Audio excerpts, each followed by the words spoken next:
Hello, ako po si Jay Tan, owner ng Takoyaki Street. Nag-start yung Takoyaki Street nung pandemic. Ako mismo, nakatry ako nung takoyaki. At first, hindi ko siya nagustuhan kasi yung timpla niya is authentic talaga nung Japan. Second time around, accidentally na-try ko yung takoyaki sa daan. Nagustuhan ko siya. Nag-decide ako, why not aralin ko yung product na to. Nakita ko may potential siya. Inikot ko yung pera hanggang nagkaroon kami ng pwesto.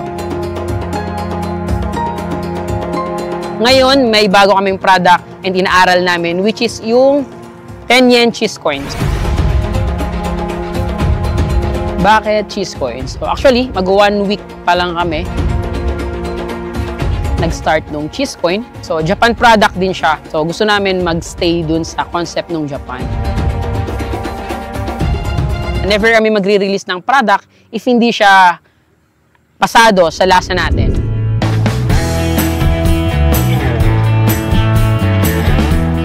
Sa video na to, ihanda ang tiyan kasi malulund uli kayo sa sarap ng panibagong episode ng Sambo Eats.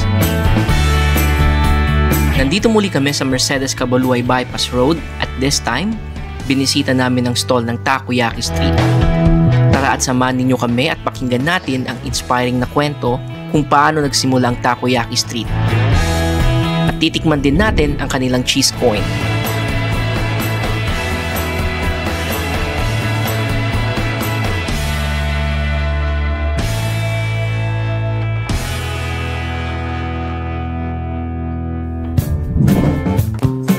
From classic favorites to new discoveries. Tuklasin natin ang mga nagsasarapang street food dito sa Zamboanga City.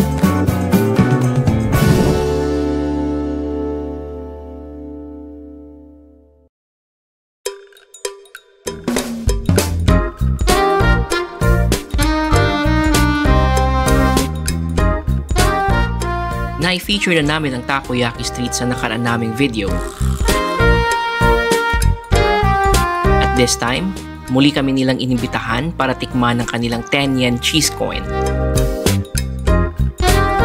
Tama ang narinig ninyo, meron na din silang 10 yen cheese coin sa Takoyaki Street. Hindi lang basta cheese ang gamit nila, kundi mozzarella cheese. Tiyak na pakikiligi ng cheese coin nila ang inyong mga panlasa.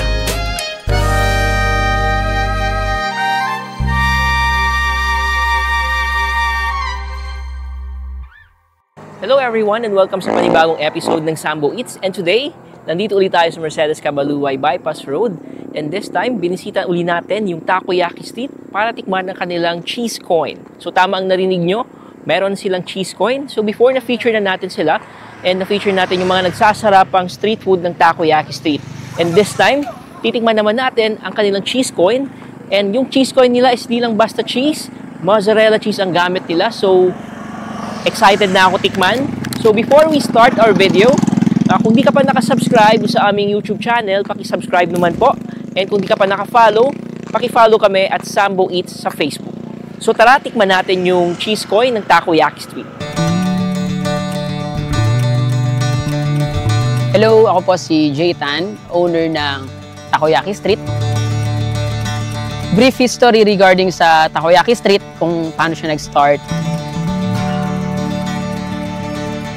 Sa mga nakakaalam or sa mga customer namin since day one, nag-start yung Takoyaki Street nung pandemic. So alam naman natin, marami nag-start nung pandemic, mga business, kasi nga maybe nawalan ng trabaho, tapos wala magawa sa bahay or for any reason. Ako mismo, nakatry ako nung takoyaki. At first, hindi ko siya nagustuhan kasi yung timpla niya is authentic talaga nung Japan. Second time around, accidentally na-try ko yung takoyaki sa daan. Nagustuhan ko siya. Na-realize ko, parang kinakain ko yung takoyaki mga thrice a week, 4 times a week. Nag-decide ako, why not aralin ko yung product na to. Then, to cut the story short, nag-start yung Takoyaki Street through delivery first. Since nag-food panda ako, trinay ko siya i-deliver. Nakita ko may potential siya. Then, I decided yung last pesos ko during that time, in-invest ko sa isang bike. Yun, nag-build kami sa pasunan kanong bike. From that day, after nung bike, inikot ko yung pera hanggang nagkaroon kami ng pwesto. And yung nagkaroon kami ng pwesto ngayon, sa Pasunangka, Baliwasan, Tetuan, IBT Divisoria, Boalan, and sa mga events. Kapag may mga events sa schools, na-invite kami. Ngayon, may bago kaming product and inaaral namin, which is yung 10 yen cheese coin.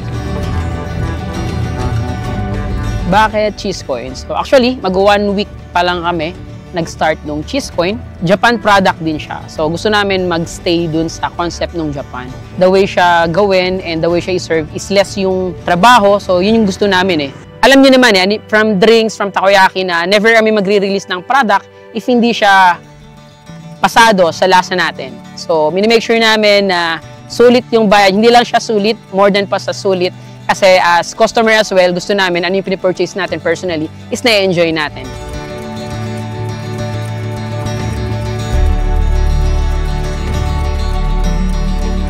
Invite ko po kayo. Bale may pwesto tayo sa, for now, Pasunangka, Baliwasan, Boalan. So almost the same time sila lahat. From 1 p.m. until 10 p.m. or mostly 11. As long may customer pa tayo, then why not? So sa Mercedes naman, Cabaluay, Friday, Saturday, and Sundays from 3 p.m. until 6 to 7 p.m. Yun.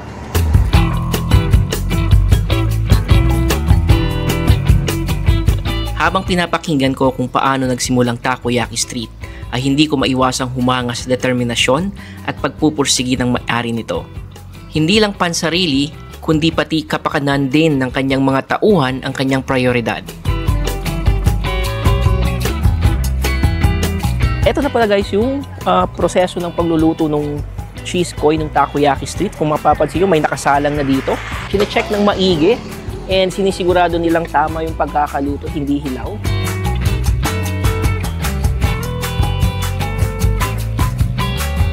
Pinapainit lang, then garantisado kayong magandang pagkakaluto kasi binabantayan talaga nila ng maigi yung pagkakaluto ng cheese coin nila. So eto siya.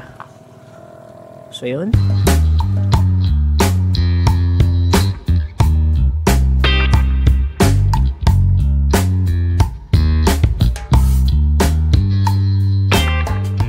So, ito na yung cheese coin ng Takoyaki Street, guys. So, mainit-init pa siya.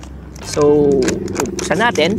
Mainit-init pa siya. And excited na akong tikman kasi once again, yung preparation pa lang, kitang-kita mo na yung mga ingredients na ginamit. So, once again, hindi lang siya basta-basta cheese, kundi mozzarella cheese yung gamit nila sa kanilang cheese coin. So, hatiin natin, tignan natin yung loob ng cheese coin nila.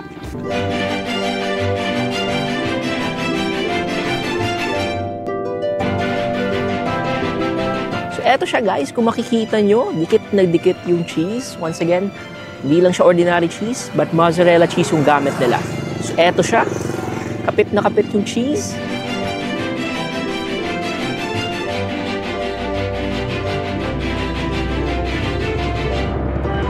So first bite.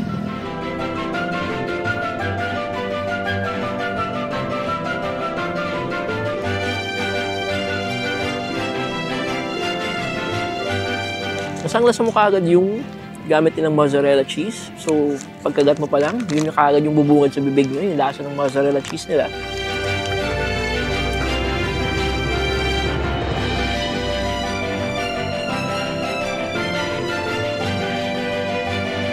And guys, sa halagang 99 peso, matitikman nyo na yung cheese coin ng Takoyaki Street. So, meron pa tayong kalahati dito. So, papakita ko ulit. So, paghihiwalayin natin yung two sides para makita nyo ulit yung mozzarella cheese. So, eto siya. Ayun, no? So, nahati na natin. So, kitang-kita nyo naman na hindi na siya basta-basta napuputol kaagad kasi gawa nga ng cheese na nasa loob. So,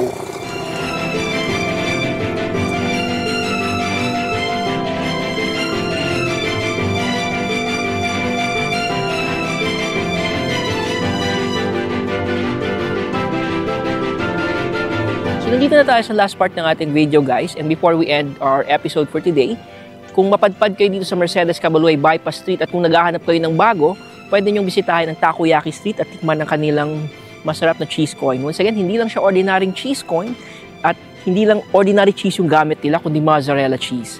So, bisitahin nyo sila dito And once again, kung di ka pa nakasubscribe sa aming YouTube channel, paki-subscribe naman po. And malaking tulong po yun sa pagpapatuloy ng aming channel. And kung di ka pa nakafollow sa aming Facebook account, paki-follow naman po at Zambo Eats. And let's support small businesses dito sa Zamboanga City, and see you on our next video. That's yummy.